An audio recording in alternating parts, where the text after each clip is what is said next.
Functions, और पहले इसकी डेफिनेशन लिखो। It is a special type of relation, it is a special type of relation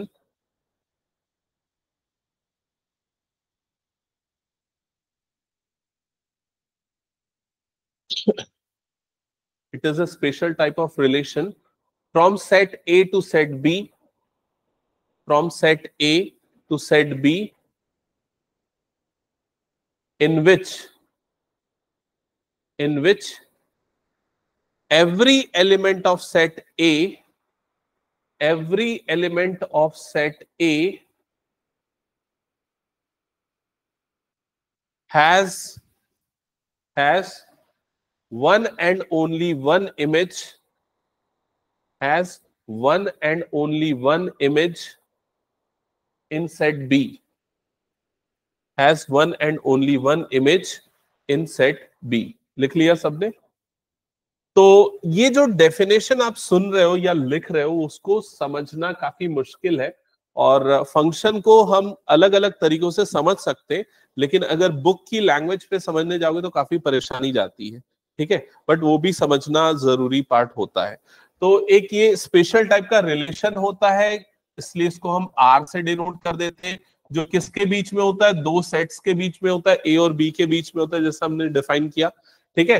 अब अगर मान लो सेट ए के एलिमेंट फॉर एन एग्जांपल मैं ले रहा हूं 1 2 3 4 5, ठीक है, और सेट बी के एलिमेंट मैं यहां पर ले रहा हूं 6 7 8 9 10 11, मान लो ये ले लेता हूं, ठीक है।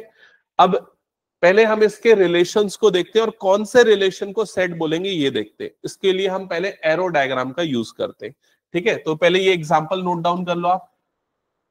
रिलेशन आर ले लिया, ए टू बी ले लिया। अब इस रिलेशन आर को हम ऑर्डर्ड पेयर के फॉर्म में लिख देते हैं अलग अलग, 1 6 2 7 3 8, बस इतना ले लो, 1 6 2 7 3 8, सिर्फ इतना ले लो।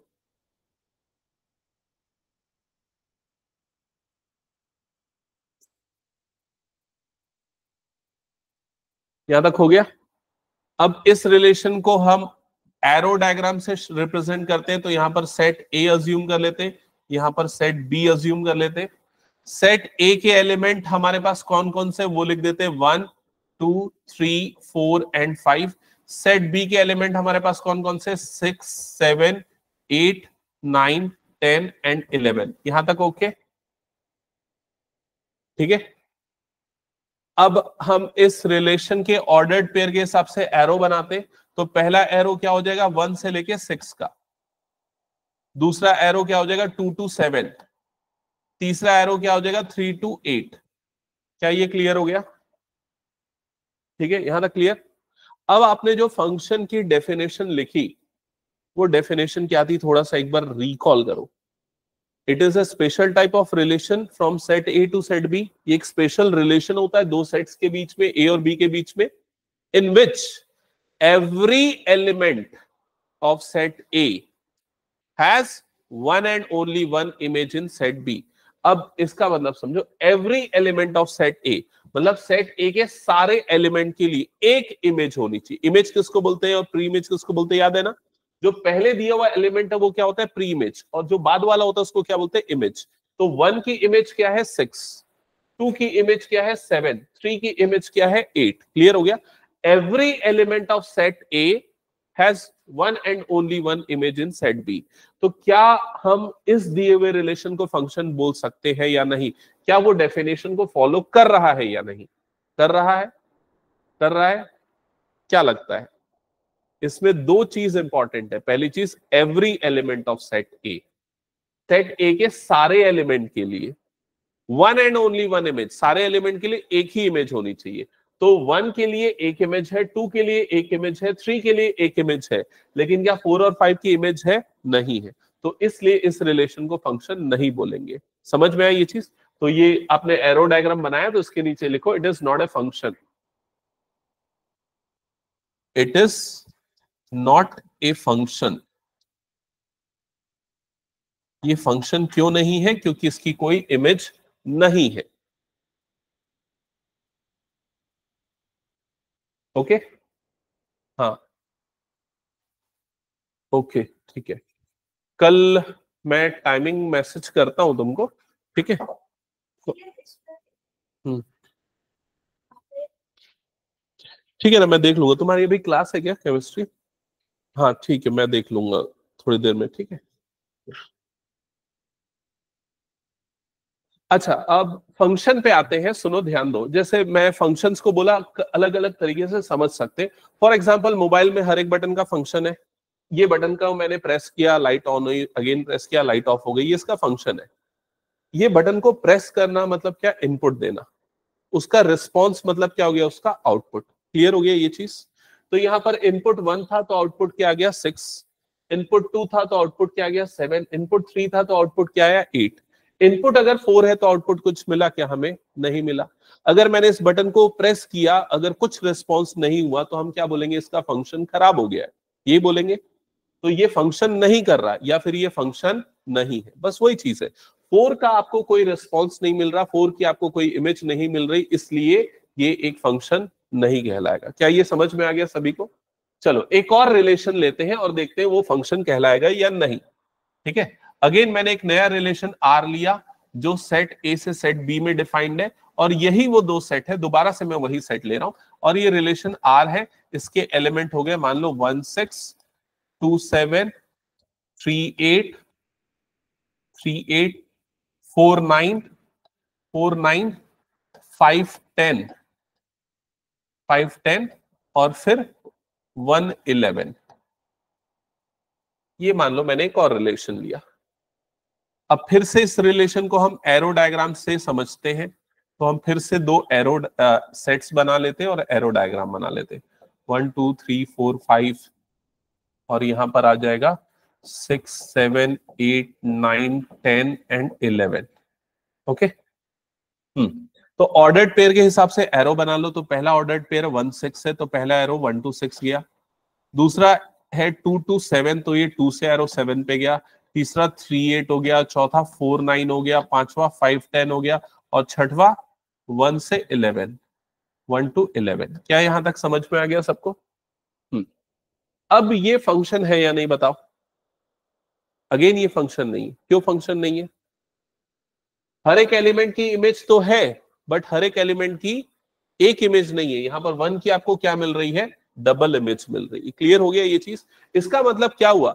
हमने इनपुट एक ही दिया, लेकिन आउटपुट हमें अलग अलग मिला। इसका मतलब क्या हुआ? मैंने बटन को प्रेस किया अभी तो कुछ और रिस्पॉन्स आया, अगली बार प्रेस किया तो कुछ और रिस्पॉन्स आया।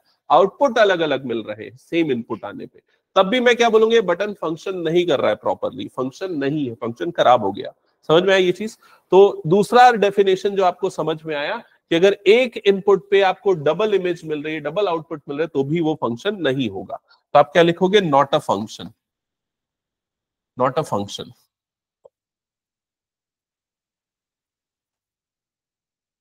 यहां तक क्लियर हो गया सबको?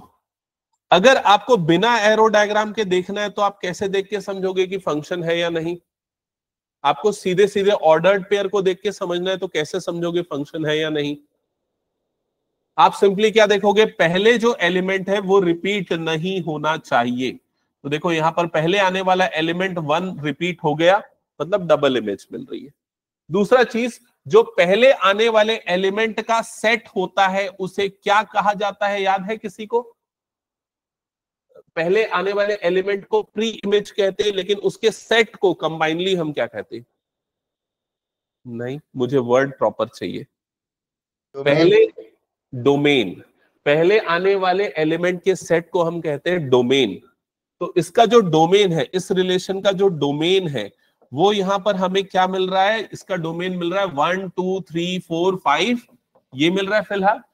तो डोमेन जो है वो किसके इक्वल होना चाहिए? पूरे के पूरे सेट ए के इक्वल होना चाहिए। दो कंडीशन, अलग अलग प्रोस्पेक्टिव से बता रहा हूं। जैसे यहां पर इसका डोमेन क्या है? सिर्फ 1 2 3 है, लेकिन सेट ए के एलिमेंट क्या है? 1 2 3 4 5 है। तो क्या डोमेन और सेट ए बराबर है? नहीं बराबर है। क्या ये क्लियर हो गया सभी को? ठीक है, एक और एग्जांपल लेते हैं और समझते हैं वो फंक्शन है कि नहीं।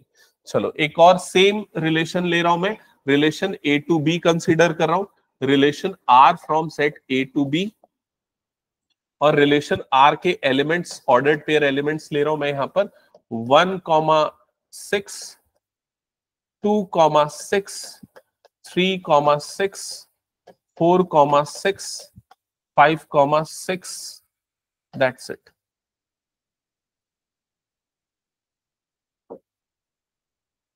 Set A, set B, set A के एलिमेंट्स 1, 2, 3, 4, 5, B के एलिमेंट 6, 7, 8, 9, 10, 11। एरो डायग्राम बनाओगे तो 1 से एरो गया 6 पे, 2 से एरो गया 6 पे, 3 से एरो गया 6 पे, 4 से एरो गया 6 पे, 5 से एरो गया 6 पे। क्या ये समझ में आया? बताओ फंक्शन है या नहीं? सिर्फ दो चीज देखनी है डेफिनेशन के हिसाब से। पहली चीज क्या, सेट ए के सारे एलिमेंट की इमेज होनी चाहिए, है सबकी इमेज। सारे एलिमेंट की एक ही इमेज होनी चाहिए। तो 1 की क्या डबल इमेज मिल रही है हमें? नहीं। 2 की क्या डबल इमेज मिल रही है? नहीं। भले ये चलेगा कि उन सभी की इमेज सेम हो, उससे फर्क नहीं पड़ता। समझ में आ रहा है कि नहीं ये चीज? तो यस, ये फंक्शन होगा क्योंकि सारे एलिमेंट की इमेज है और सारे एलिमेंट की एक ही इमेज है। क्लियर हो गया ये चीज? ठीक है, तो yes it is a function, yes it is function. ठीक है, तो तुम लोग थोड़ा सा डोमेन, कोडोमेन, रेंज भूल चुके हो, मुझे या याद नहीं है या क्या है पता नहीं, मैं लेकिन फिर भी एक बार थोड़ा सा रिकॉल करवा देता हूं सो दैट हम जब क्वेश्चंस करें आज तो याद रहे। तो दृष्टि सबसे पहले बताएगी इसका डोमेन क्या है। बताओ, पहले वाला जो सबसे पहले मैंने जो रिलेशन दिया था उस डोमेन का, उस रिलेशन का डोमेन क्या है? इसका डोमेन क्या होगा? 1, 2, 3। इन शॉर्ट, पहले आने वाले एलिमेंट का जो सेट होता है वो क्या होता है? डोमेन। ठीक है, इसका रेंज क्या होगा? पलक बताओ इसका रेंज। इसका रेंज होगा 6, 7, 8, 6, 7, 8। और इसका कोड डोमेन क्या होगा त्रिशा? कोड डोमेन, हाँ, कोड डोमेन क्या होगा? ये पूरा का पूरा सेट बी जो है, पूरा का पूरा क्या हो जाता है? Code domain. कोड डोमेन के लिए आपको ज्यादा ध्यान नहीं लगाना, तो ये क्या हो जाएगा? 6, 7, 8, 9, 10 एंड 11। ये पूरा का पूरा सेट क्या हो जाएगा? कोड डोमेन हो जाएगा। क्या ये क्लियर हो गया सबको? ठीक है, इसका क्या है बताओ, डोमेन क्या है इसका? धन्य बताओ। डोमेन पहले आने वाले एलिमेंट का सेट, तो क्या आ जाएगा? 1, 2, 3, 4, 5। रेंज दूसरे आने वाले एलिमेंट का सेट, मतलब 6, 7, 8, 9, 10, 11। क्लियर? और कोड डोमेन क्या होगा? पूरा का पूरा सेट बी, कोड डोमेन। आखिरी बताओ मुझे, इसका डोमेन क्या होगा? 1, 2, 3, 4, 5। अच्छा, एक और चीज, हाँ, रेंज। इसका रेंज क्या होगा बताओ वैष्णवी? इसका रेंज जो होगा सिर्फ एक ही एलिमेंट आएंगे और उसमें क्या आ जाएगा? 6। क्या ये क्लियर हो गया? और कोड डोमेन क्या होगा इसका? Complete set B. ये क्लियर हो गया, डोमेन, को डोमेन, रेंज। हटा दो फिर इसको मैं। चलो नेक्स्ट। अब अभी तक जो मैंने पढ़ाया ना, उससे रिलेटेड कुछ चीजें पूछता हूँ। कुछ नोट करने का बचा तो नहीं था इसमें? अगर है तो नोट कर लेना, तब तक मैं नेक्स्ट क्वेश्चन सर्च कर रहा हूं।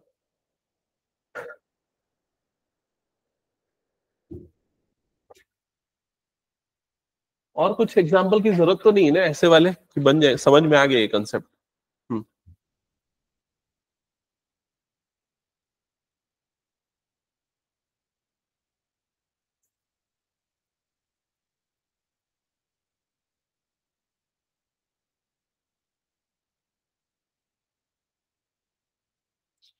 इसमें ना आरडी शर्मा में मैं देख रहा हूँ कुछ एकदम थ्योरेटिकल टाइप के भी क्वेश्चन पूछे। जैसे एक क्वेश्चन पूछा है, what is fundamental difference between relation and function? Relation और फंक्शन के बीच में डिफरेंस क्या है? हालांकि ये ऐसे क्वेश्चन आते नहीं है, फिर भी ऐसे ही पूछ लिया मैं। आप अलग अलग तरीकों से आंसर कर सकते हो। पहला तो, फंक्शन रिलेशन का एक स्पेशल केस होता है। कब हम किसी रिलेशन को फंक्शन बोलते हैं? फिर वो डेफिनेशन लिख दोगे। जब हर एक एलिमेंट के लिए सिंगल इमेज होती है, दैट्स इट। ठीक है, एक क्वेश्चन नोट करना। Let let A is equals to, A is equals to, ये सेट ए है, A is equals to -2 -1 0 1 2 0 1 2 and f f from A to Z, f from A to Z, be a function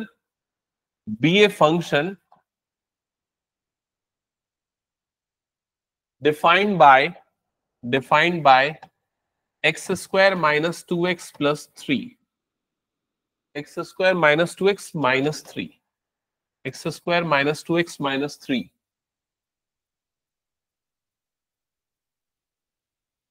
question है find the range of f of x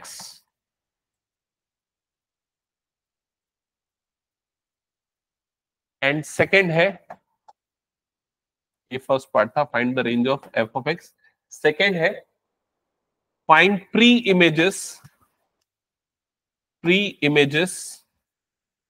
of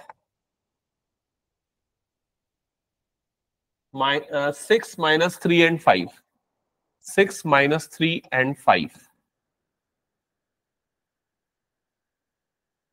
तो पहले ये question note करो, जिन लोगों को लग रहा है ठीक है बना सकते हैं आप लोग बनाना चालू कर सकते हो, बट हो सकता है कई बच्चों को ये लगे कि कुछ भी समझ में नहीं आ रहा है क्वेश्चन में क्या लिखा है, तो उनको पहले मैं थोड़ा बहुत समझा दूं, ठीक है। तो जैसे एक रिलेशन डिफाइंड होता है ना, एक सेट से दूसरे सेट के बीच में, दो सेट के बीच के एलिमेंट का रिलेशन होता है, वैसे ही फंक्शन भी रिलेशन के टाइप के स्पेशल केस है। तो यहां पर वो कौन से दो सेट के बीच में फंक्शन बन रहा है, ए और जेड के बीच में। ए सेट तो आपको क्लियरली दिया है, उसके एलिमेंट क्या है, और जेड का मतलब डिफॉल्ट मीनिंग क्या होती है, इंटीजर्स। जेड का मतलब सेट ऑफ ऑल इंटीजर, -3 -2 -1 0 1 2 3 4, ये है। और फंक्शन ये है, आपको जो दिख रहा है ना फंक्शन, अभी जो हम पढ़ रहे थे ना, फंक्शन को भी एक्सप्रेस करने का अलग अलग तरीका होता है। एक तरीका एरो डायग्राम जो हमने देखा, दूसरा तरीका ऑर्डर्ड पेयर के फॉर्म में लिखते हैं। ऑर्डर्ड पेयर का पहला एलिमेंट क्या होता है, प्री इमेज, दूसरा एलिमेंट क्या होता है, इमेज। ये दो तरीके, लेकिन वो दो तरीके बहुत कम यूज होते हैं। अब जो तीसरा तरीका जो हम फंक्शन को रिप्रेजेंट करने का यूज करेंगे वो ये है। और चौथा तरीका एक और होता है, ग्राफ। हर एक फंक्शन का ग्राफ भी बनता है, तो ग्राफिकल मेथड भी हम देखेंगे इसमें, ठीक है। फिलहाल आपको जो फंक्शन दिख रहा है, ये कौन से टाइप का फंक्शन है, आप लोग 9th-10th में पढ़े, पॉलिनोमियल पढ़े हो ना, ये पॉलिनोमियल है। कौन से टाइप का पॉलिनोमियल है, क्वाड्रेटिक पॉलिनोमियल है। और क्वाड्रेटिक पॉलिनोमियल का ग्राफ जो बनता है वो ऐसा यू शेप में बनता है, पैराबोलिक शेप में बनता है, टेक्निकली बोला जाता है। समझ में आई ये चीज। खैर हम उसकी डिटेल में नहीं जा रहे हैं। इसमें एक और इंपॉर्टेंट चीज जो मैं बताना चाह रहा हूं, यहां पर ये जो x है इसका मतलब क्या है। तो जैसे मैंने बताया ना, फंक्शन इनपुट दो तो आउटपुट देगा, तो x इस फंक्शन का इनपुट है जो आप इनपुट दे रहे हो, एफ ऑफ एक्स उस फंक्शन का क्या है, आउटपुट है। समझ में आ गया ये चीज। अब इनपुट कहां से आएगा, इनपुट आएगा ये वाले सेट से, मतलब सेट ए से, और सेट ए के एलिमेंट क्या है, ये वाले, मतलब इनपुट आप यही दे सकते हो। समझ में आ गया ये चीज, क्लियर है क्वेश्चन यहां तक। तो अगर आपको इसकी रेंज निकालना है एफ ऑफ एक्स की, मतलब इसके आउटपुट्स निकालना है, उसका सेट निकालना है, तो आप सबसे पहला इनपुट इसमें क्या दोगे, बताओ, -2। तो आपके पास जो अलजेब्रिक फंक्शन आपको दिया हुआ है, आप इसमें क्या करोगे, x की जगह पे क्या पुट कर दोगे, -2 पुट कर दोगे। तो आपको क्या मिल जाएगा, f ऑफ -2 मिलेगा। तो f ऑफ -2 की वैल्यू क्या होगी, तो -2 का स्क्वायर, -2 इंटू -2, और ये हो जाएगा -3। तो f ऑफ -2 की वैल्यू क्या आएगी, 4 + 4 -3, मतलब मेरे ख्याल से 5 आ रहा है। आ रहा है क्या, चेक करते चाहो। ऐसा करके सभी की इमेजेस निकालो, सभी की इमेजेस निकालो।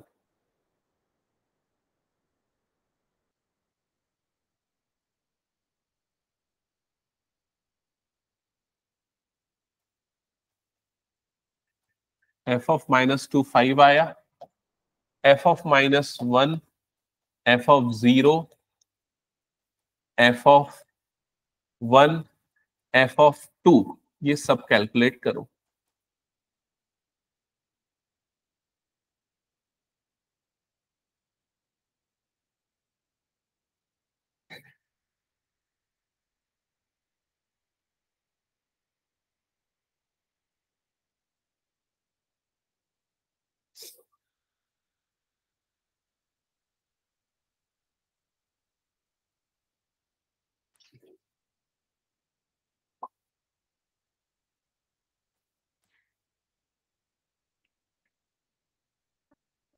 आगे सारा एफ ऑफ -1 की वैल्यू कितनी आ रही है?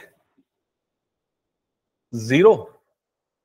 हाँ, एफ ऑफ 0 की वैल्यू -3, एफ ऑफ 1 की वैल्यू -4, एफ ऑफ 2 की वैल्यू 2 2 4 -4 0 -3। हाँ ठीक है, सही है।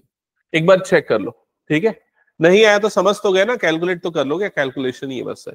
जो मैं बता रहा हूं उसको सुनो, थोड़ा सा ध्यान दो।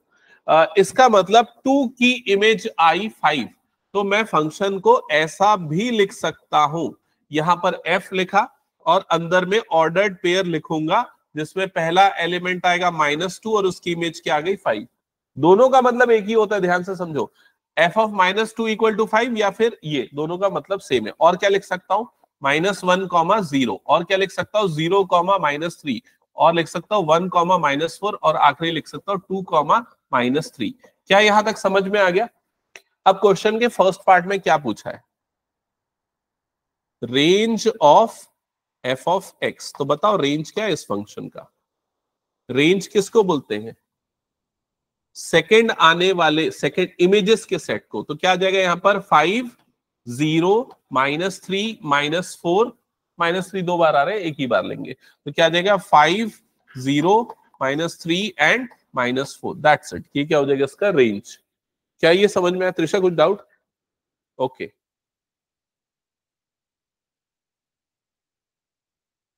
सेकेंड पार्ट में क्या पूछा है? Pre images. किसकी किसकी प्री इमेजेस निकालनी? 6, -3 और 5 की। हाँ, पहले तो मुझे ना 5 की प्री इमेज बताओ क्या है। 5 की प्री इमेज क्या है? -2। -3 की प्री इमेज क्या है? 0 भी है और 2 भी है। और आखिरी में बताओ 6 की प्री इमेज क्या है? डज नॉट एग्जिस्ट, एग्जिस्ट ही नहीं करेगा। समझ में आई ये चीज? क्योंकि 6 इसमें आ ही नहीं रहा है उसके ऑर्डर पेयर में। दैट्स इट, बस यही था सिंपल क्वेश्चन। क्या ये समझ में आ गया सभी को? चलो लिख लो अपने आंसर जो लिखने। मैं नेक्स्ट क्वेश्चन फिर बता रहा हूं, नोट करना।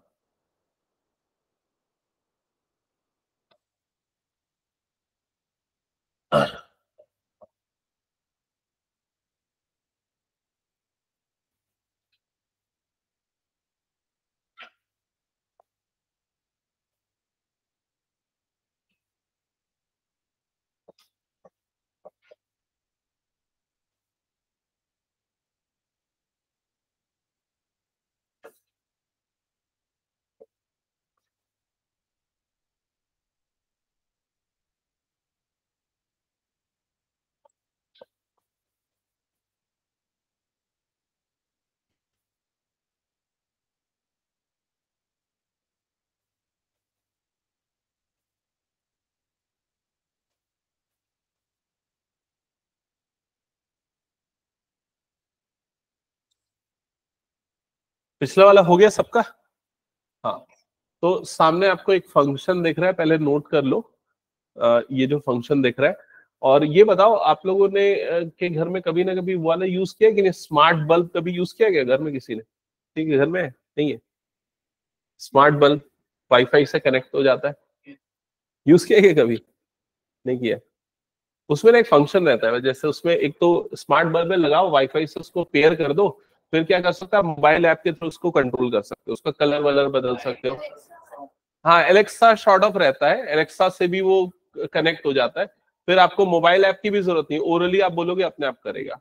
तो उसमें पता है एक फीचर आता है। कैसा फीचर आता है? कि आप जैसे अपने आप सेट कर सकते हो कि शाम को जैसे ही 7 बजेगा अपने आप लाइट डिम हो जाएगी, ठीक है, और जैसे ही सुबह का 8 बजेगा लाइट ऑन हो जाएगी। ये पूरा टाइमिंग आप सेट कर सकते हो। तो उसके पीछे एक प्रोग्रामिंग होती है। वो प्रोग्रामिंग में क्या करते हैं, हम एक टाइम दे देते हैं कि इस टाइम के बाद अपने आप ऑन हो जाना, इस टाइम के बाद अपने आप ऑफ हो जाना। समझ में आई ये चीज? तो यहाँ जो फंक्शन है ना, मतलब उसका जो फंक्शन होता है, और मैथमेटिक्स में ये जो फंक्शन है, ये काफी कुछ रिलेटेड है, इसलिए मैं वो स्टोरी बता रहा हूँ। यहाँ पर जो फंक्शन है हमारा वो क्या है? एफ ऑफ एक्स एक फंक्शन है। इस फंक्शन के 3 अलग अलग आउटपुट है, टाइम के हिसाब से या एक्स के हिसाब से। अगर हम इनपुट में एक्स की वैल्यू, इनपुट मतलब एक्स की वैल्यू अगर हम 0 से छोटी देंगे, 0 से छोटी मतलब नेगेटिव वैल्यू देंगे, तो उसका आउटपुट कैसे डिसाइड होगा? ये वाली वैल्यू से। समझ में आई ये चीज? अगर हम इनपुट पे 0 देंगे तो उसका आउटपुट क्या मिलेगा हमें? 1। अगर हम इनपुट पे 0 से बड़ी वैल्यू देंगे, आउटपुट कैसे डिसाइड होगा, इस तरीके से। क्या ये क्लियर हो गया? अब अगर आपको f(1) निकालना है तो आप बताओ कौन सा फंक्शन यूज करोगे यहां पर? f(1) निकालना है तो कौन सा फंक्शन यूज करोगे? ये वाला, क्योंकि x ग्रेटर देन 1 है। क्लियर हो गया ये चीज? और यहां पर आप x की वैल्यू क्या पुट कर दोगे? 1। तो f(1) की वैल्यू क्या आ जाएगी? 5। क्या ये क्लियर हो गया? अगर आपको f(-1) निकालना है तो कौन सी वाली वैल्यू पुट करोगे? किसमें पुट करोगे? सबसे ऊपर वाला। समझ में आई ये चीज? तो यहां पर x की जगह पे -1 डालोगे तो 5, ये कितना आ जाएगा? -5। और f(0) की वैल्यू, तो ये वाली वैल्यू x इक्वल टू 0, तो f(0) की वैल्यू कितनी हो जाएगी? 1। क्या ये क्लियर हो गया?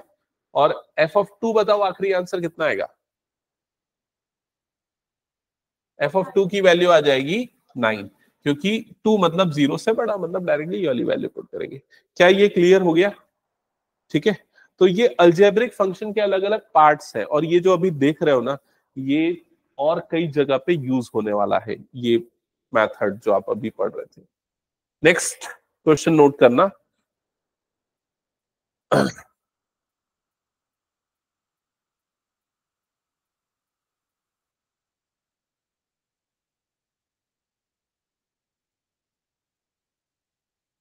क्वेश्चन लिखो। Right the following relations, right the following relations and check whether they are functions or not, and check whether they are functions or not.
Okay, आपको सामने 3 रिलेशंस दिख रहे हैं। आपको इन तीनों रिलेशन को पहले रोस्टर फॉर्म में लिखना है और फिर चेक करना है वो फंक्शन है या नहीं। ठीक है। तो सबसे पहले वाले, फर्स्ट वाले रिलेशन को सपोज मैं R1 मार्क करता हूं।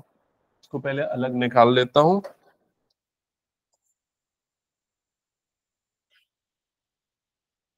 तो फर्स्ट वाले रिलेशन को मैं R1 मार्क करता हूं, रिलेशन 1, और इसमें ऑर्डर्ड पेयर में लिखना चालू करता हूं। तो सबसे पहले फर्स्ट ऑर्डर्ड पेयर में x की वैल्यू ले लूंगा मैं 1। अगर मैं x की वैल्यू 1 लूंगा तो y की वैल्यू 3 आएगी। क्या x1 और y3 है, एग्जिस्ट कर रहा है? ओके। नेक्स्ट x की वैल्यू मैं यहाँ पर क्या पुट करूंगा? 2, जो कि इससे बिलोंग कर रहा है। तो y की वैल्यू मेरे पास आएगी 6, तो y6 एग्जिस्ट कर रहा है। नेक्स्ट x की वैल्यू 3 पुट करूंगा तो y की वैल्यू क्या आएगी? 9, ये भी इससे बिलोंग कर रहा है। x की और कोई वैल्यू मैं पुट नहीं कर सकता। तो बताओ क्या अभी जो मैंने रिलेशन लिखा इसे हम फंक्शन कह सकते हैं या नहीं? हाँ, हम x की वैल्यू 4 नहीं ले सकते। क्यों नहीं ले सकते? क्योंकि x किससे बिलोंग कर रहा है? 1 2 3 से बिलोंग कर रहा है। तो 4 यहाँ पर है ही नहीं, इसलिए हम नहीं ले सकते। ठीक है, दैट्स इट। तो अब बताओ ये रिलेशन फंक्शन कहलाएगा या नहीं? है दृष्टि? है? क्यों नहीं है?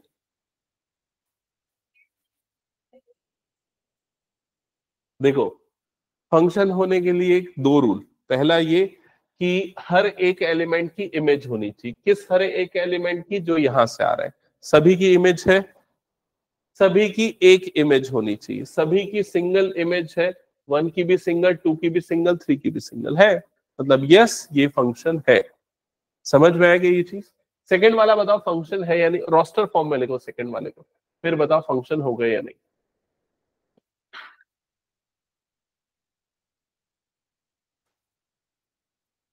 R2 से मार्क करके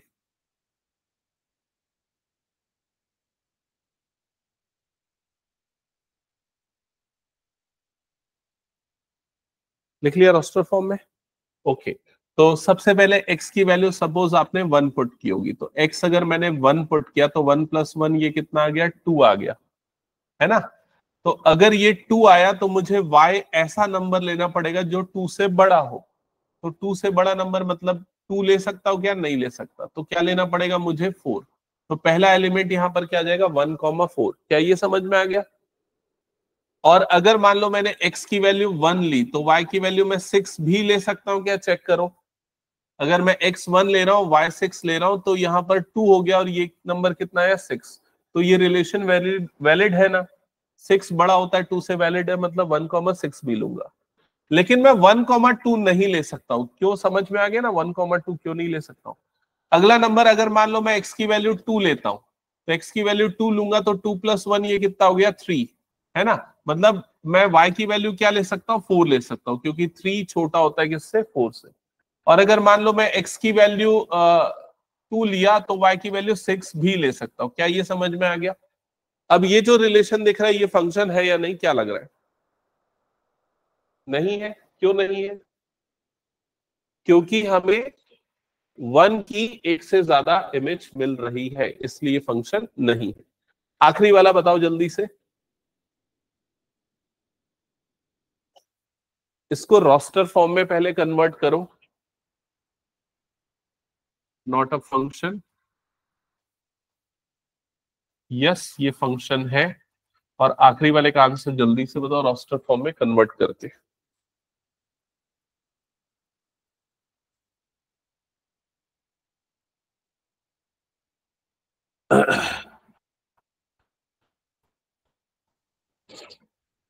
हाँ, तो रोस्टर फॉर्म में अगर x की वैल्यू मान लो आपने 0 रखी, जो कि हम रख सकते हैं, तो y की वैल्यू हमें मिलेगी 3।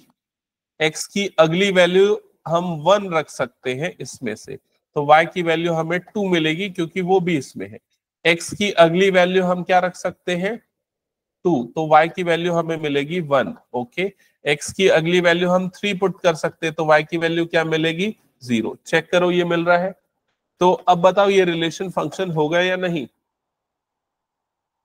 यस, यस ये फंक्शन होगा, क्योंकि हमें हर एक एलिमेंट के लिए इमेज मिल रही है और सभी के लिए सिंगल इमेज मिल रही है। ये क्लियर हो गया ना सभी को?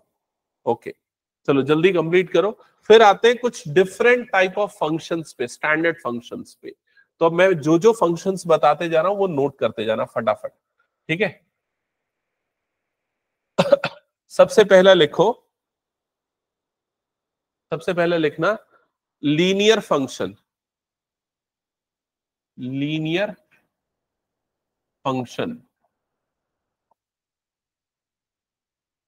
Linear function. इसमें लिखना f of x is equals to ax plus b, f of x is equals to ax plus b। ठीक है, ऐसे सारे फंक्शन को लीनियर फंक्शन बोलते हैं, जो इस फॉर्मेट में हो सकते हैं। ए और बी कुछ भी हो सकता है। कुछ एग्जांपल बता दो जल्दी से। f of x is equals to 3x plus 2, that's it. ये एक लीनियर फंक्शन है, समझ में आई ये चीज? क्या तुम लोग इसका ग्राफ प्लॉट कर सकते हो? क्या इसका ग्राफ प्लॉट कर सकते हो? कैसे ग्राफ प्लॉट करते हैं ये पूछ रहे हो? तो ग्राफ प्लॉट करने के लिए हमें दो चीजें पता होनी चाहिए, एक एक्स एक्सिस में क्या है, दूसरा वाई एक्सिस में क्या है। तो एक्स एक्सिस में एक्स को ही लेंगे और वाई एक्सिस में हम किसे ले लेंगे, एफ ऑफ एक्स को लेंगे। समझ में आई ये चीज? मतलब किसका ग्राफ प्लॉट करना है आपको, y is equal to 3x + 2 का ग्राफ प्लॉट करना है। इनडायरेक्टली समझ में आया? बताओ उसका ग्राफ प्लॉट करके कैसा बनेगा। अगर मान लो मैं यहां पर x की जगह पे 0 डाल दूं तो y की वैल्यू मुझे क्या मिलेगी, 2। तो 0,2 एक पॉइंट मिल गया। ग्राफ पॉइंट करने के लिए पॉइंट्स चाहिए ना, कोऑर्डिनेट्स चाहिए। ठीक है। और अगर मान लो मैं y की जगह 0 डाल दूं तो x की वैल्यू कितनी मिलेगी, -2/3, जो कि -0.66 के आसपास आएगी। तो वो वाला पॉइंट लगभग यहां पर कहीं आएगा, -0.66 कॉमा कितना हो जाएगा, -0। क्या ये क्लियर हो गया? तो इसका ग्राफ कैसा बनेगा, इस तरीके का बनेगा। क्या ये सबको समझ में आ गया? नहीं है समझ में? अरे कोई भी 2 पॉइंट उठाओ, ग्राफ प्लॉट करो, खत्म। ये जो क्लास 10th में करते थे, मैंने ये वाला पॉइंट निकाला, ये वाला पॉइंट इसलिए निकाला ताकि तुम लोगों को आसान जाए। ये अब डिटेल में बता दे तो देखो, इस तरीके का टेबल बनाते थे, याद है? ये x हो गया, ये y हो गया, याद आया? x की वैल्यू 0 डालूंगा तो y की वैल्यू क्या आएगी, 2। x की वैल्यू मान लो 1 डालूंगा तो y की वैल्यू कितनी आएगी, 5। तो 1,5 अगला पॉइंट मिल गया ना, 1,5।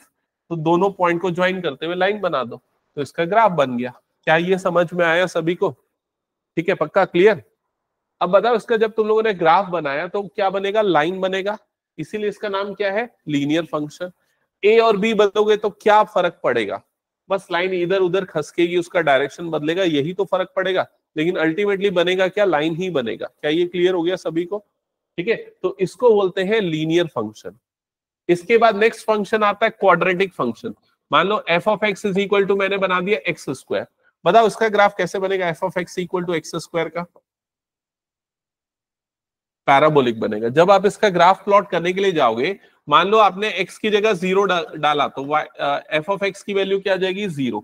मतलब y की वैल्यू क्या आ जाएगी, 0। समझ में आ रहा है ये चीज? तो एक पॉइंट यहां मिल गया। x की वैल्यू मान लो आपने 1 डाला तो y की वैल्यू भी क्या मिलेगी, 1। दूसरा ये मिला। x की वैल्यू 2 डालोगे तो y की वैल्यू क्या मिलेगी, 4। तो अगला पॉइंट ऐसा कुछ मिलेगा। इन शॉर्ट अगर आप प्लॉट करोगे तो ऐसा बनेगा ग्राफ इसका। नेगेटिव वैल्यू डालोगे, -1 डालोगे तो क्या मिलेगा आपको, +1। -1 डालने पे +1, -2 डालने पे +4। तो उस समय भी प्लॉट कैसा मिलेगा, ऐसा मिलेगा। तो इसका जो ग्राफ होता है आपको कैसा मिलता है, पैराबोलिक ग्राफ मिलता है। समझ में आई ये चीज? ठीक है। अब ये हो गया लीनियर क्वाड्रेटिक। अगला आता है क्यूबिक। बताओ F of X equal to X cube, इसका ग्राफ कैसा बनेगा, अंदाजा लगाओ थोड़ा सा,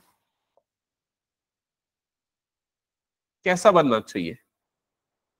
जैसे यहां पर तो फर्स्ट और सेकेंड क्वाड्रेंट में बस बना है ग्राफ, ठीक है, लेकिन ये किस में बनेगा? अगर मान लो x की वैल्यू में पॉजिटिव डालते जाओ, ये y equal to X cube जैसा समझ लो। मान लो मैं x की पॉजिटिव वैल्यू डालता हूँ, 2 डालता हूँ तो y की वैल्यू मुझे क्या मिल जाएगी, 8।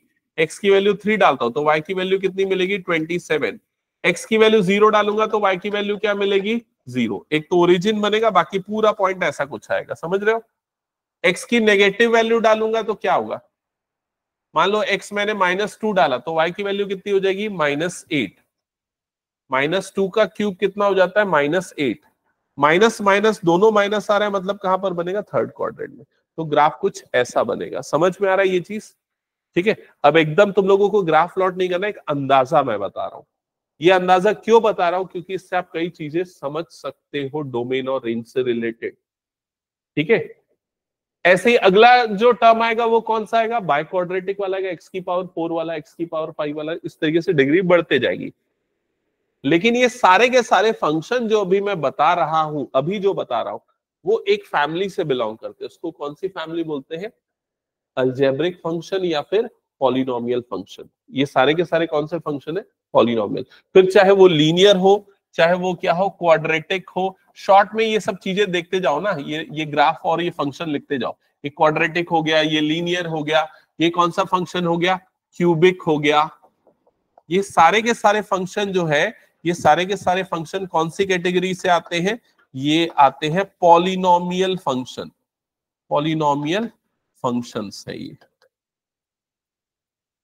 क्या ये समझ में आया सभी को?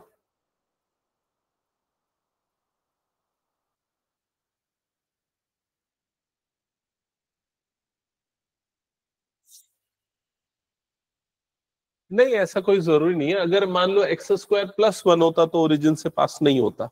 हमें पता चला कि ओरिजिन से पास हो रहा है, कैसे पता चला, क्योंकि जब हमने f ऑफ x की जगह पे y डाला तो y इक्वल टू क्या आ गया, x²। अब अगर मान लो मैं x की वैल्यू 0 डालता हूं तो मुझे y की वैल्यू भी क्या मिलेगी, 0। 0,0 कहां पर आया, ओरिजिन पे आया। तो ऐसा जरूरी नहीं है, बट ये वाले ग्राफ में हो रहा है ये प्लॉट। ये क्लियर हो गया? ओके। अब इसके बाद ना जो पॉलिनोमियल फंक्शन हमने पढ़ा, ये एक अकेला फंक्शन नहीं होता, इसके अलावा और भी बहुत सारे फंक्शंस होते हैं जिसको हम थोड़ा थोड़ा बीच बीच में देखते जाएंगे, जिसमें से एक फंक्शन होता है ट्रिग्नोमेट्रिक फंक्शन, जो आप सबसे ज्यादा बार पढ़ोगे। तो उसके बारे में थोड़ा ज्यादा डिटेल हम अभी देख लेते हैं। देखो, trigonometric function,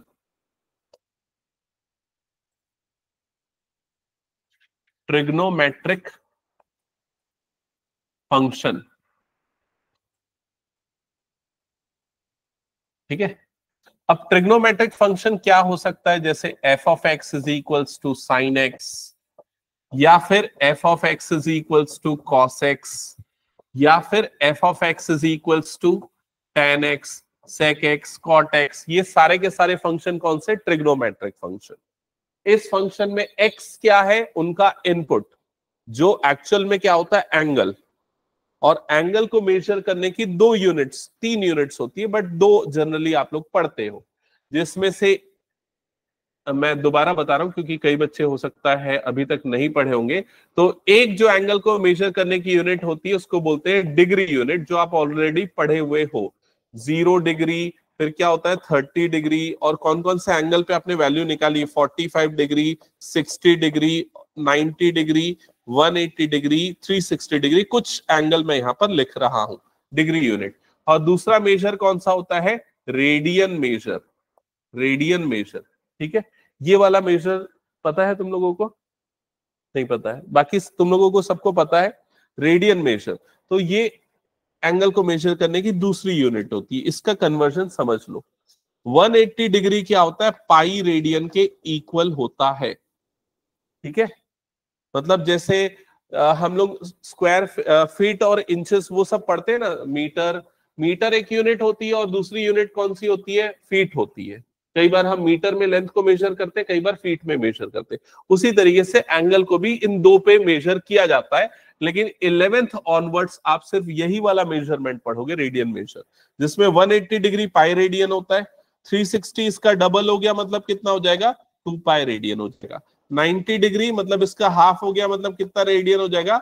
pi by 2 radian हो गया। 45 मतलब 90 का भी हाफ, तो वो कितना रेडियन हो जाएगा? पाई बाय 4 रेडियन हो जाएगा। 60 मतलब 180 का 1/3 है, मतलब पाई का 1/3, मतलब कितना हो जाएगा? ये पाई बाय 3 रेडियन। समझ में आ रहा है ये चीज? और 30 डिग्री कितना हो जाएगा? Pi by 6 radian. ये कुछ सिंपल रेडियन मेजर्स है जो आपको पता होना चाहिए। 0 डिग्री इज इक्वल टू क्या हो जाता है? 0 रेडियंस हो जाता है। क्या ये क्लियर हो गया? अब यहां पर अगर हम साइन एक्स वाले फंक्शन को ग्राफिकली समझे तो उसका ग्राफ कैसे प्लॉट होता है, उसका डोमेन क्या होता है, उसका रेंज क्या होता है, ये सारी चीजें हम देखेंगे यहां पर। तो चलो साइन एक्स का ग्राफ प्लॉट कर लेते हैं एक बार। साइन एक्स का ग्राफ प्लॉट करना हम स्टार्ट करते हैं। उसमें एक्स एक्सिस में हम यहां पर एंगल लेंगे जो कि एक्स की वैल्यू है, और y एक्सिस में हम f ऑफ x लेंगे, f ऑफ x की वैल्यू, जिसे आप y भी बोल सकते हो, ठीक है। तो सबसे पहले हम 0 से स्टार्ट करते हैं। तो आप साइन x का ग्राफ प्लॉट कर रहा हूं ना, तो x इक्वल्स टू 0 पुट करोगे तो f ऑफ 0 क्या हो जाएगा? यहां पर साइन 0। साइन 0 की वैल्यू कितनी होती है? 0। समझ में आ गया? तो x0, एफ ऑफ एक्स 0 मतलब y0, ये वाला पॉइंट कहां पर आ जाएगा? ओरिजिन पे। ये समझ में आएगा सबको? 0,0। अब अगर मान लो मैं x की वैल्यू 30 डिग्री लेता हूं, 30 डिग्री लेता हूं, तो 30 डिग्री रेडियन में पाई बाय 6 होता है, तो एफ ऑफ पाई बाय 6 कितना हो जाएगा? साइन 30, साइन 30 कितना होता है? 1/2। तो ये कितना आ जाएगा? 1/2। समझ में आई ये चीज? ठीक है। तो अगर मान ले मैंने 0 लिया, फिर उसके बाद मैंने कितना लिया? यहाँ पर 30 लिया। 30 लेने पे हमें वैल्यू कितनी मिली है? 1/2। तो 1/2 लगभग यहां पर कहीं आएगा, जो पॉइंट इस जगह पे आएगा। क्या ये समझ में आ रहा है? नहीं आया समझ में?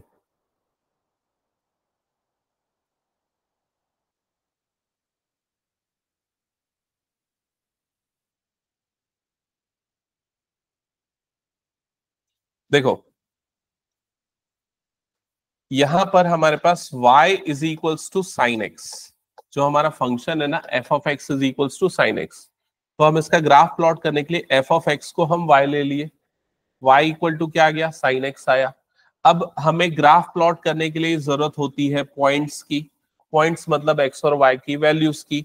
तो मान लो मैंने x की जगह डाला 0, 0 डालूंगा तो यहाँ पर साइन 0 मिलेगा, साइन 0 की वैल्यू क्या हो गई, 0, मतलब y की वैल्यू क्या आ गई, 0। समझ में आई ये चीज?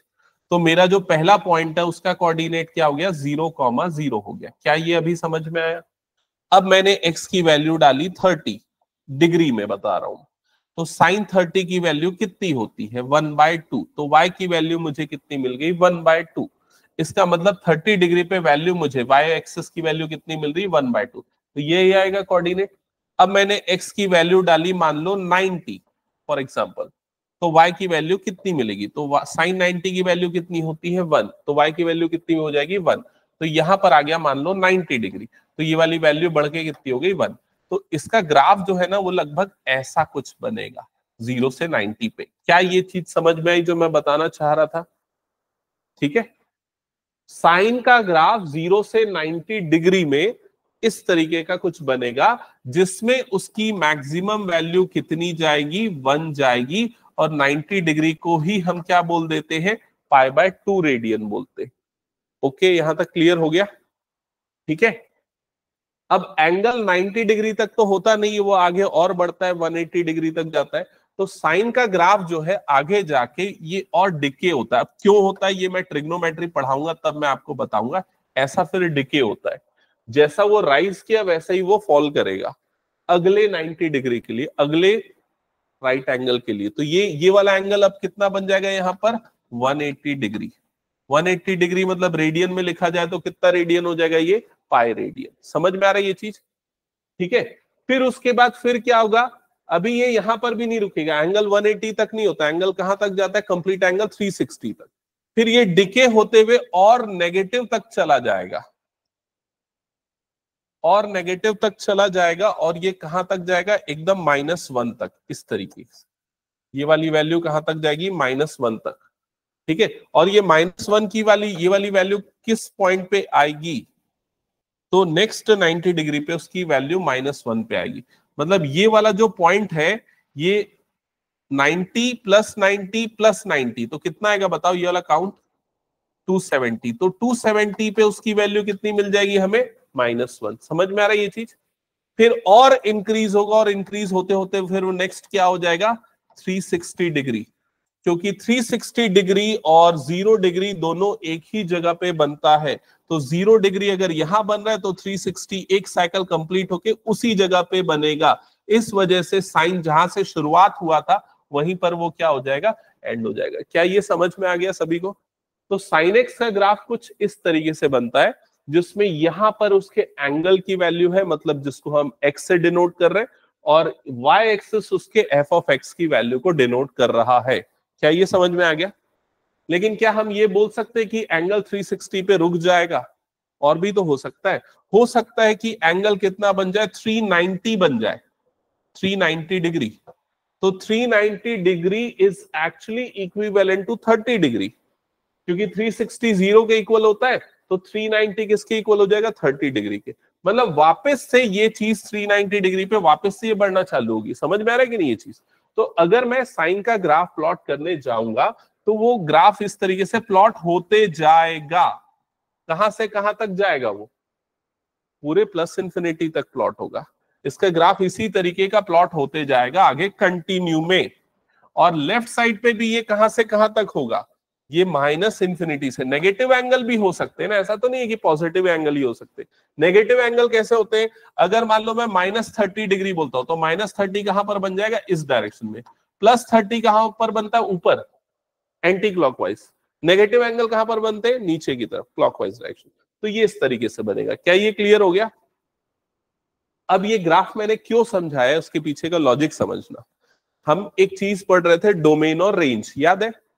डोमेन हम किसको बोलते हैं, जो एक्स की वैल्यू का सेट है, जो हम इनपुट दे सकते हैं उनको हम बोलते हैं डोमेन, जो हम एक्स की वैल्यू इनपुट में दे सकते हैं। तो यहां पर हम एक्स की वैल्यू क्या दे सकते हैं, तो एक्स की वैल्यू कहां से कहां तक हो सकती है, कुछ भी हो सकती है, -∞ से लेके +∞ तक कुछ भी। तो इस फंक्शन का डोमेन क्या होगा, साइन एक्स का डोमेन क्या होगा, क्या होगा, सारे के सारे रियल नंबर जो कि माइनस इंफिनिटी से लेके प्लस इंफिनिटी तक कुछ भी हो सकते हैं। समझ में आया ये चीज। रेंज क्या होगी, रेंज मतलब आउटपुट जो हमें मिलेगा वो क्या होगा, ये चीज का आंसर मैं आप लोगों से सुनना चाहूंगा। रेंज मतलब आउटपुट, आउटपुट मतलब साइन एक्स की वैल्यू जो हो सकती।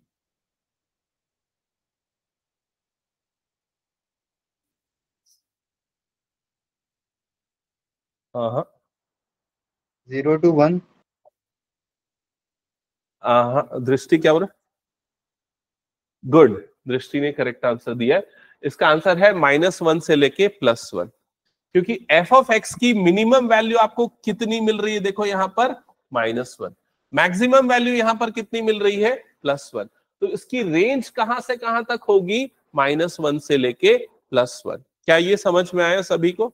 रेंज मतलब एफ ऑफ एक्स की जो वैल्यू मिल रही है, तो इसका रेंज हो जाएगा, लिखो इसको, रेंज हो जाएगा, रेंज इज इक्वल्स टू -1, +1, -1, +1। तो अब मैं क्या चाहता हूं, आप लोग क्या क्या नोट करो, पहले तो ये फटाफट से ग्राफ बना लो, ठीक है। और ये किसका ग्राफ बना है, ये साइन एक्स का ग्राफ बना है। अभी मैं कॉस और टेन का नहीं बनाया हूं, लेकिन आपको सबका आना चाहिए, बाकी तुम लोग बनाओगे।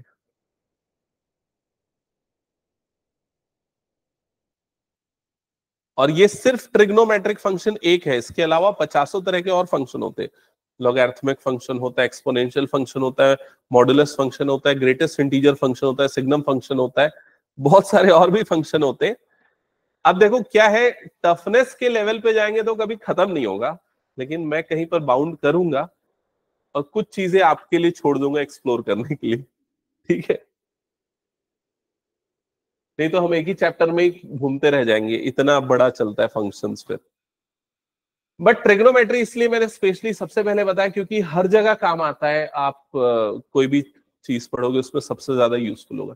ये बन गया क्या, बताओ जल्दी से, ग्राफ अगर प्लॉट हो गया,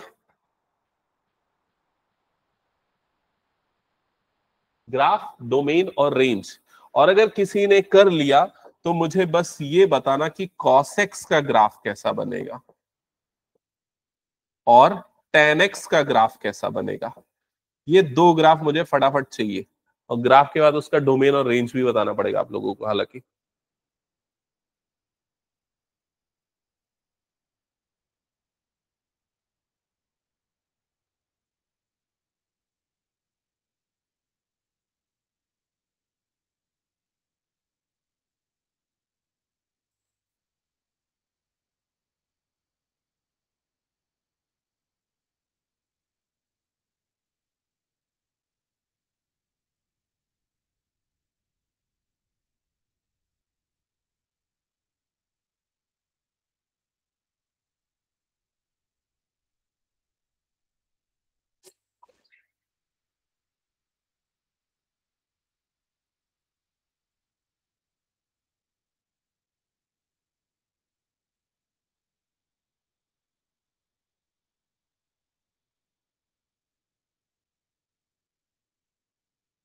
कॉस का ग्राफ बना रहे हो, कॉस जीरो की वैल्यू क्या होती है, बस इतना पता होना चाहिए उसके लिए। क्या होती है कॉस जीरो की वैल्यू, कॉस जीरो की वैल्यू 1। तो जैसे साइन जीरो की वैल्यू 0, कॉस जीरो की वैल्यू 1, तो वो कहां से स्टार्ट होगा ग्राफ, इस जगह से स्टार्ट होगा। समझ में आई ये चीज? तो कॉस और साइन ये दोनों कुछ नहीं, एक जैसे, ये भाई बहन है, ये समझ के चलो। क्या नाम में फर्क है, कॉस का पूरा नाम क्या होता है, कोसाइन। कोसाइन, को का मतलब क्या होता है, कॉम्प्लीमेंट्री। कॉम्प्लीमेंट्री एंगल मतलब 90 डिग्री वाले एंगल, समझ रहे हो ना ये चीज। तो कुछ नहीं, ये 90 डिग्री जो है ये पहले चलता है, ये समझ के चलो। तो जैसे ये वाला ग्राफ ये यहां से स्टार्ट होगा, जो यहाँ 1 जो है 90 पे आता है, ये 1 कहां पर आ जाएगा, 0 पे ही आ जाता है। फिर उसके 90 पे ये क्या हो जाता है, 0 होता है। कॉस 90 की वैल्यू क्या होती है, 0 होती है। फिर उसके बाकी सेम पैटर्न फॉलो होगा, ये ऐसा हो जाएगा, फिर इधर पे फिर 0 हो जाएगा, फिर ऐसा हो जाएगा। समझ में आएगी नहीं ये चीज? तो कॉस का ग्राफ जो है ना वो साइन के जैसा ही बनेगा, बस उससे 90 डिग्री पीछे चलेगा, और कुछ नहीं है इससे। क्या ये क्लियर हो गया कॉस का ग्राफ? अब बताओ इसका डोमेन क्या होगा और इसका रेंज क्या होगा।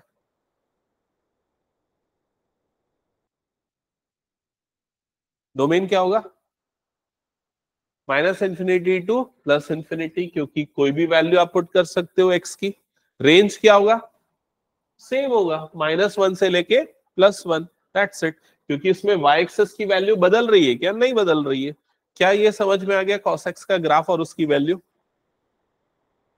हाँ, ये 1 से स्टार्ट हुआ है, 1 से लेके मिनिमम -1 तक जाएगा, वापस सेम चलेगा।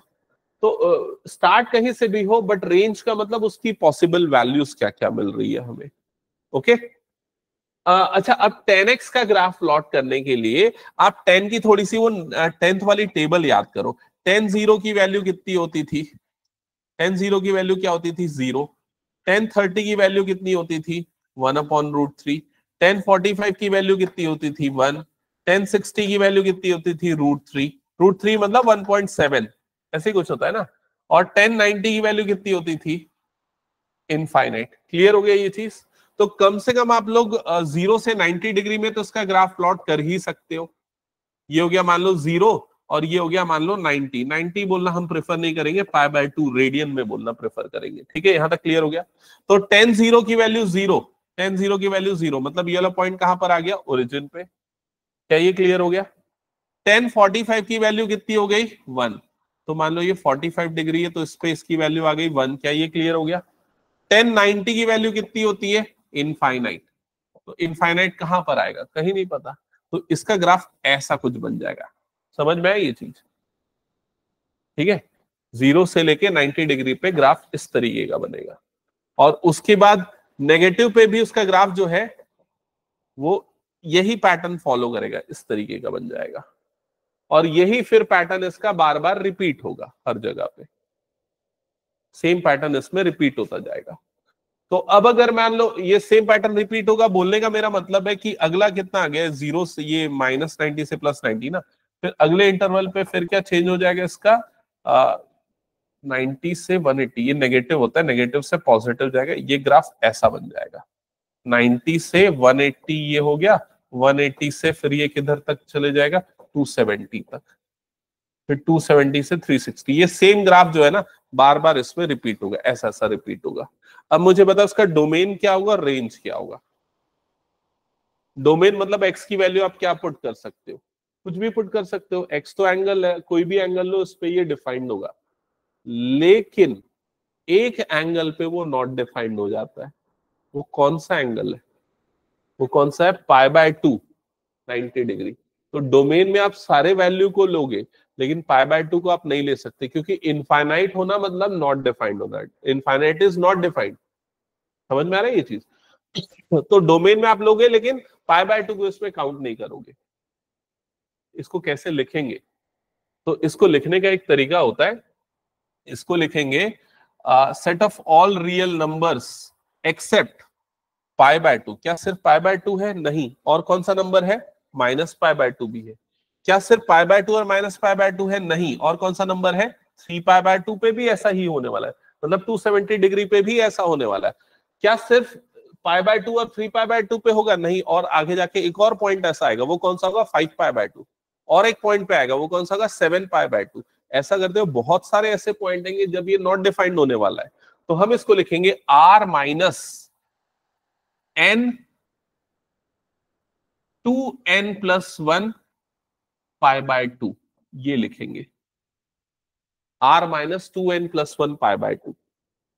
इसका क्या मतलब हुआ? सारे रियल नंबर को हम लेंगे, लेकिन उन नंबर्स को हटा देंगे जो कि π/2 के ऑड मल्टीपल्स है। ऑड मल्टीपल्स क्यों बोला मैंने? क्योंकि अगर मान लो आपने n की वैल्यू 0 डाली, तो कितना बनेगा ये? π/2। n की वैल्यू 1 डाली तो कितना बनेगा? 3π/2। 2 डालोगे तो कितना बन जाएगा? 5π/2। समझ में आ रहा है कि नहीं ये चीज? तो आप इन वैल्यूज को हटा के सारी वैल्यूज को क्या बोलोगे? उसका डोमेन है, मतलब जिसमें वो नॉन डिफाइन हो रहा है। क्लियर हुआ ये चीज? रेंज क्या होगी थोड़ा देख के बताओ। -इंफिनिटी से लेके +इंफिनिटी। क्या ये क्लियर हो गया? ठीक है, तो ये हो गया उसका रेंज। रेंज हो जाएगा -इंफिनिटी टू +इंफिनिटी। ओके। अब मेरा नेक्स्ट क्वेश्चन है, नोट करो।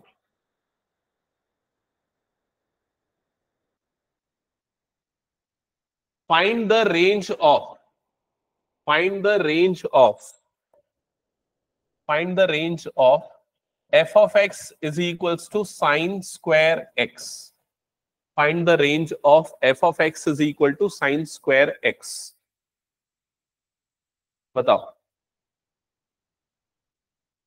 आप लोगों को sin x की रेंज अभी मैंने लिखवाई ना, क्या होती है sin x की रेंज? -1, +1। ठीक है, तो sin x की जो रेंज होती है, sin x की रेंज होती है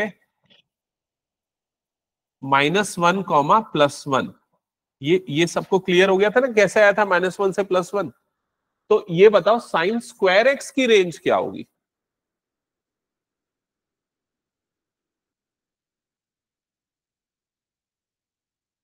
थोड़ा सा ग्राफ देखो, दिमाग लगाओ, क्या बदलेगा, क्या होगा?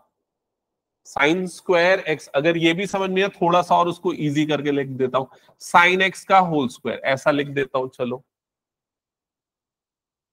सेम होगी। और कुछ, और कोई आंसर?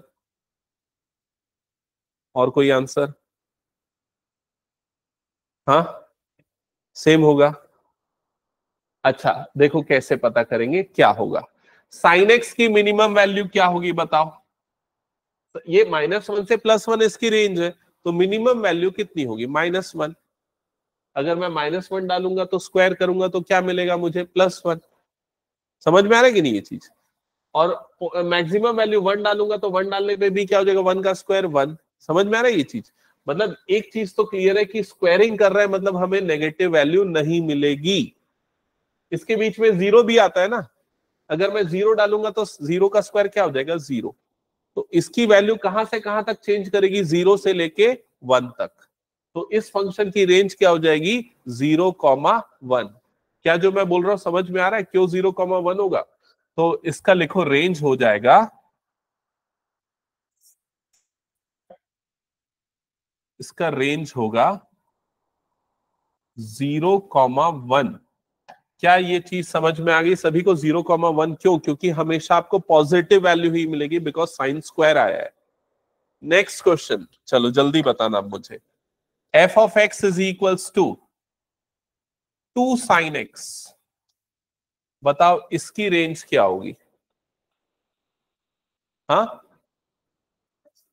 -2, +2। बाकी बच्चों को समझ में आएगी नहीं? क्योंकि इसकी रेंज क्या है? -1 से लेके +1, 2 मल्टीप्लाई हो गया, मतलब इसकी रेंज क्या हो जाएगी? इसकी रेंज हो जाएगी -2 से लेके +2। क्या ये चीज क्लियर है सबको? Next Trisha, f of x is equals to 2 sin square x। बताओ इसकी रेंज क्या होगी?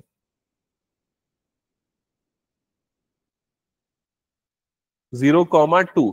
क्योंकि साइन स्क्वायर एक्स की रेंज क्या आ गई हमारे पास? 0 से लेके 1, और उसमें क्या मल्टीप्लाइड है? 2।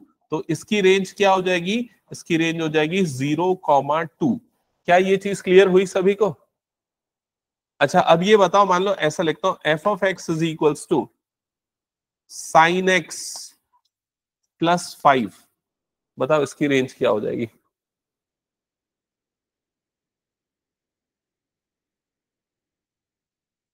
क्या हो गया? 4,6। तो इसकी रेंज आएगी 4,6। कैसे पता किया? तुम्हें इसकी रेंज पता है क्या है? -1 से लेके +1। तो अगर मिनिमम लोगे तो कितना आ जाएगा? 4। मैक्सिमम लोगे तो कितना आ जाएगा? 6। लेकिन इसको लिखने का कोई तरीका होना चाहिए ना मैथमेटिकली, तो वो तरीका भी समझाता हूं, समझो कैसे चेक करेंगे। तो आपको साइन एक्स की रेंज पता है, तो आप क्या लिखोगे सबसे पहले यहां पर? Sine x. साइन एक्स होता है -1 से बड़ा या उसके इक्वल, और 1 से छोटा या फिर उसके इक्वल। समझ में आ गया ये चीज? लेकिन आपको किसकी रेंज चाहिए? साइन एक्स +5 की। तो आप इस पूरी इनइक्वालिटी में क्या कर दोगे? +5 कर दोगे। +5 करोगे तो ये हो जाएगा -1 +5। यहां पर क्या जाएगा? Sine x +5। यहां पर क्या जाएगा? 1 +5। क्या ये समझ में आ गया? तो ये नंबर कितना बन जाएगा? 4। ये नंबर, ये जो पूरा बीच वाला टर्म है ये पूरा आपका फंक्शन है, मतलब यहां पर क्या आ गया? f of x, और ये क्या बन गया? 6। तो f of x की वैल्यू किसके बीच में आ गई? 4 और 6 के बीच में। तो उसकी रेंज क्या हो गई? 4 से लेके 6। क्या ये समझ में आया? चलो आखिरी टेस्ट क्वेश्चन दे रहा हूं, वो बताना। क्वेश्चन है, क्योंकि त्रिशा और वैष्णवी को जल्दी जाना है शायद। f of x is equals to 2x plus 7, 2 sin x, 2 sin x -3 कर देता हूं, 2 sin x -3 चेंज किया मैंने क्वेश्चन। 2 sin x -3 रेंज बताना है। अगर सही बता दिए तो ठीक है, अगर गलत बताया तो फिर से और क्वेश्चन देना पड़ेगा। हाँ, -5 -1, चलो चेक करते हैं। मैंने भी अभी कैलकुलेट नहीं किया, तुम लोग करो कैलकुलेट जल्दी।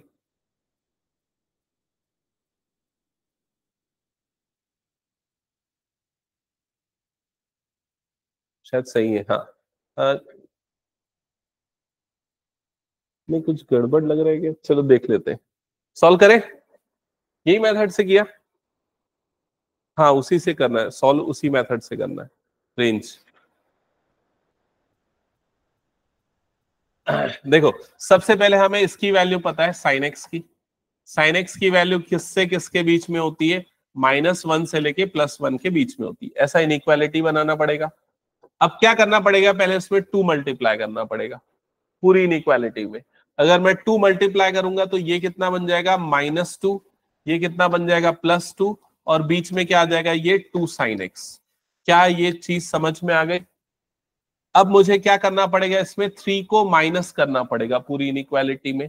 अब 3 माइनस होगा तो क्या हो जाएगा? -2 -3, यहाँ पर क्या आ जाएगा? 2 -3, और यहाँ पर क्या आ जाएगा? 2 sin x, और इधर पे क्या आ जाएगा? -3। क्या ये समझ में आया सभी को? अब ये कितना बन जाएगा? -2 -3 मतलब कितना बन जाएगा? ये -5। और ये आपका एक्चुअल फंक्शन है, मतलब ये आपका क्या है? f of x है। और ये वाली वैल्यू किसके बीच में आ रही है? देखो, -5 से लेके -1। ठीक है, ओके। क्या ये समझ में आया सभी को कैसे निकला है? गलत हुआ ना? एक और क्वेश्चन देना। सही बोला था क्या तुम लोगों ने? अच्छा, ओके, ठीक है। क्या करूं, छुट्टी दे दूं क्या? देखो, 11th में ना सारे सब्जेक्ट बहुत बहुत ज्यादा पढ़ने पड़ेंगे, समझाने पड़ेंगे। मतलब ऐसा तुम लोग एक्सपेक्ट मत करो कि मैं 2-4 क्वेश्चन दूं और तुम लोग सॉल्व करते जाओ और एंजॉय करते जाओ। ऐसा नहीं है। बहुत सारी नई नई चीजें आएंगी तो बोरिंग लगेगा, लेकिन तुम लोगों को वो चीज अडाप्ट करते हुए फेस करना पड़ेगा। ठीक है? मतलब मैं जितना चाहता हूं उसका मैं अभी 10% ही बता पा रहा हूं, ये चीजें जितना और होना चाहिए उसके बीच में। ठीक है? तो फिलहाल ये कंसेप्ट क्या तुम लोगों को समझ में आया, ये बताओ। क्योंकि इसमें कई सारी चीजें जो कई बच्चों को अभी क्लियर नहीं होंगी, वो धीरे धीरे पिक्चर क्लियर होगी। जैसे कि ये इनइक्वालिटी बच्चे पहली बार देख रहे हैं या बहुत कम इसको यूज किए रहते, थोड़ा बहुत जानते हैं। दूसरी चीज, ये जो ब्रैकेट मैं लगा रहा हूं -2, +2, ये कई बच्चे अभी नहीं जानते होंगे कहाँ स्क्वायर ब्रैकेट लगेगा, कहाँ स्मॉलर ब्रैकेट लगेगा, कहाँ कर्ली ब्रैकेट लगेगा। हर एक चीज का अपना अपना यूज है ना? कई लोगों को पता है, कई लोगों को अभी फिलहाल नहीं पता होगा। ठीक है? दूसरा कि साइन की वैल्यू 360, 480 इन सब पे कैसे निकाला जाता है, ये सारी चीजें तो समय देते रहना पड़ेगा, धीरे धीरे चीजें समझ में आएंगी। ठीक है? तो वेट करो और बस रेगुलर थोड़ा थोड़ा पढ़ते जाओ, ये चीज जरूरी है। और थोड़ी लंबी क्लासेस के लिए हैबिट डाल लो। ठीक है? आज भले ही मैं छोड़ दिया, लेकिन अब हो सकता है थोड़ा सा और 10-15 मिनट एक्स्ट्रा लूंगा। ठीक है? चलो एंड करता हूँ फिर।